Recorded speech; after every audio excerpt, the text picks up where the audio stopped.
मंदिर की आत्मा। गांव बापस्ती की पहाड़ी पर एक मंदिर था जो कई वजहों से प्रसिद्ध था। बापस्ती के परिवारों में आपसी सौहार्द बना हुआ था। इसकी वजह उस मंदिर को ही बताया जाता है। अरे ओ विमला, ये इस मंदिर की कहानी क्या है रे? अरे ये मंदिर इस गांव के लिए बहुत ही शुभ है। अरे शुभ तो है, तो फिर भी लोग इस मंदिर से दूर क्यों रहते हैं? ये इतना वीरान क्यों रहता है? अरे बड़े बुजुर्ग कहते हैं कि मंदिर में आत्माओं का राज है जो लोगों की मदद करते हैं, लेकिन मंदिर से सभी को दूर भी रखते हैं। अरे ये कैसी आत्माएं हैं जो लोगों की मदद भी करते हैं और लोगों को मंदिर से दूर भी रखते हैं? अरे यही चलता आया है यहाँ पर, इसीलिए कोई कुछ बोलता नहीं। क्योंकि जिसके घर में कोई भी परेशानी होती है तो बताते हैं कि इस मंदिर से उन्हें मदद मिलती है। अरे वाह, ये तो अच्छी बात है। तभी इस गांव में इतनी खुशहाली दिखती है। तभी बाहर किसी की चीखने चिल्लाने की आवाज आती है। दोनों बाहर निकलती हैं तो देखती हैं कि गांव के एक बुजुर्ग रो रहे हैं क्योंकि शहर से उन्हें कोई बुरी खबर मिली है। अरे क्या हुआ चच्चा, रो क्यों रहे हो आप? हाँ चाचा, बताओ ना, हुआ क्या? अरे क्या बताऊं बेटे, मेरा बेटा शहर गया हुआ था कमाने, लेकिन आज खबर मिली है कि उसका एक्सीडेंट हो गया। वो अस्पताल में भर्ती है। अरे तो इसमें परेशान होने की क्या बात है चाचा, जाओ शहर और बेटे का इलाज करवाओ। हाँ चाचा, विमला सही कह रही है। आप शहर जाओ और इलाज करवाओ। अरे कैसे इलाज करवाऊं, अभी पैसे नहीं है और शहर के अस्पतालों में इलाज का खर्चा लाखों में आता है। अरे चाचा, भगवान पर भरोसा रखो, कहीं ना कहीं से मदद जरूर मिल जाएगी। बस आज का दिन कैसे भी काट लो। अरे अब तो बेटा थोड़ा समय काटना भी मुश्किल होता जा रहा है। देख कमला, तू ही समझा चाचा को। अरे पैसों का कहीं ना कहीं से इंतजाम तो जरूर हो जाएगा। अरे चच्चा, जब विमला कह रही है तो थोड़ा उस पर भी भरोसा रखो। चलो आपको घर छोड़कर आ जाती हूँ। उसके बाद कमला उन बुजुर्ग को लेकर चली जाती है और विमला मंदिर की ओर चली जाती है। विमला मंदिर की सीढ़ियों पर चढ़ते हुए दूर से नजर आती है। उसके बाद वो आंखों से ओझल हो जाती है। उसी रात उस बुजुर्ग के घर के बाहर एक थैला रखा हुआ मिला। बुजुर्ग उस थैले को देखते ही चौंक पड़ा क्योंकि उसमें 5 लाख रुपए रखे हुए थे। वो बुजुर्ग सुबह दौड़ा दौड़ा गांव के दूसरे बुजुर्गों के पास गया।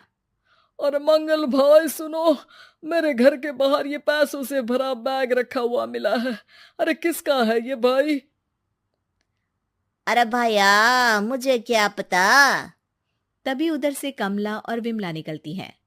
अरे बेटा सुन तो, देख ये क्या रखा हुआ था मेरे घर के सामने। कमला और विमला हैरानी से देखती हैं। अरे वाह, देख विमला, तूने कहा था ना कोई मदद जरूर करेगा। अरे भगवान सबकी मदद करते हैं, ये पैसों की मदद भी भगवान ने ही भेजी है। और क्या।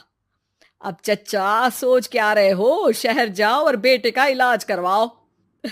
ठीक है बेटियों, जो तुम कहो।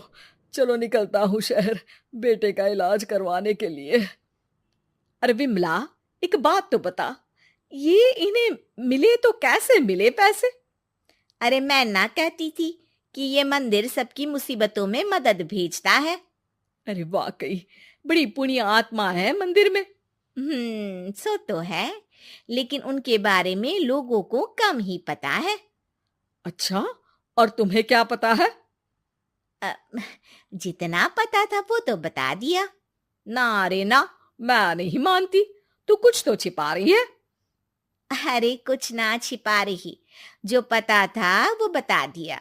मंदिर से लोगों को मदद मिलती है, बस इतना ही पता है। ठीक है बाबा, अब नहीं पूछूंगी। इसके बाद उसी रात कमला चुपचाप अपने कमरे से निकलती है और मंदिर की ओर चल पड़ती है। कमला धीरे धीरे मंदिर के दरवाजे पर पहुंचती है। अंदर से हल्की हल्की रोशनी आ रही थी। इसके बाद जो वो देखती है वो हैरान रह जाती है। कमला इसके बाद तेजी से वापस लौट आती है। दूसरे दिन सुबह सुबह। अरे विमला, तू तो छिपी रुस्तम निकली। है? ऐसा क्या छिपा लिया मैंने? अरे तूने तो भनक ही नहीं लगने दी और चाचा की मदद भी कर दी। हैं? ये क्या कह रही हो? ऐसा कैसे कह सकती हो तुम? मैंने कोई मदद वदद नहीं की। अरे सब पता है मुझे, कल रात मैं गई थी मंदिर। तो क्या देखा? अरे तुम्हारा पति और कुछ लोग वहां दिखे। बोरियों में नोट भरे हुए थे और सभी नोट गिनने में लगे हुए थे। तो तुम्हें क्या लगा? वो क्या कर रहे थे? अरे मैं समझ गई कि वो लोग कहीं से डकैती कर पैसे लेकर यहाँ मंदिर के पीछे छिपाते हैं। अब जब तुम जान ही गई हो तो बता देती हूँ, लेकिन ये बात किसी को पता नहीं लगनी चाहिए। मेरे पति डकैती नहीं डालते हैं, बस उन लोगों से पैसे छीनते हैं जिन्होंने गलत तरीके से पैसे बनाए हैं। और फिर लोगों की मदद करते हैं। यही है वो पुण्य आत्माएं जो लोगों को मदद पहुंचाती है। अब समझी? हाँ, अब समझी उन पुण्य आत्माओं का चक्कर। सही है। करते रहो मदद, लेकिन सावधानी से, मेरी तरह कोई और ना पहुंच जाए।